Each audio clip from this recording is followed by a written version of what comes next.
these 18 trees, they didn't grow very well for the first 10 years. And then I sort of worked out, I started learning about how redwood actually grows.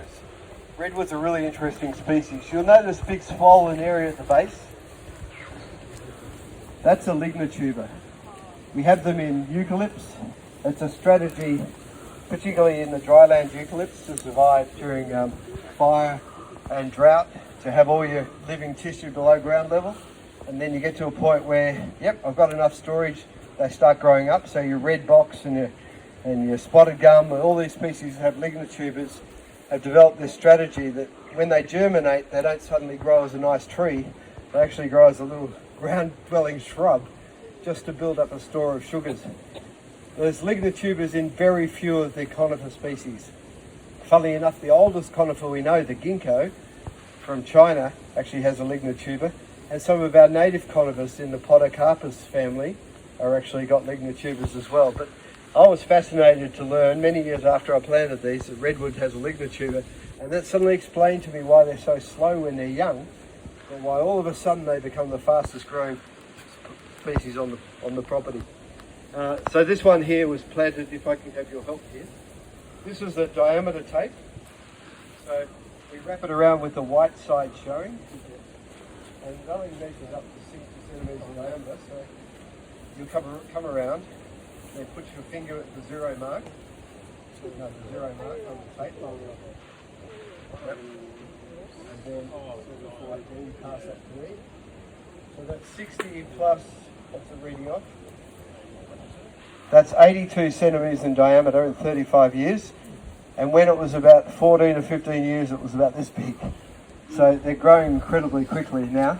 And they're the only species that have solved this soil erosion problem I have.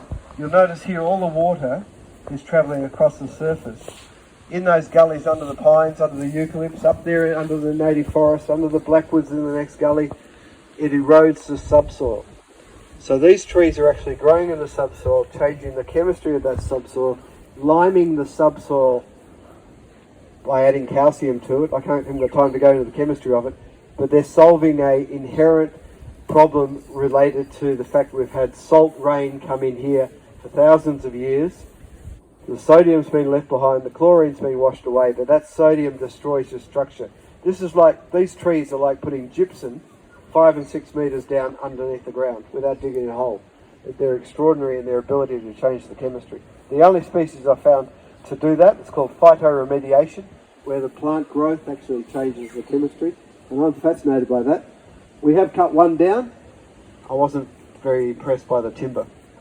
The timber of redwood is supposed to be nice red. Certainly I had red timber, but I had a very funny hairline crack occurring in the wood, in the living tree, which looked like the tree had actually shrunk. But it shrunk every few years, so much that it had all these little cracks in it. And I was trying to get my head around what's caused it, and I've got to cut down another tree to make sure it doesn't occur in all of them, because no one in North America who works on redwood wood has ever seen it.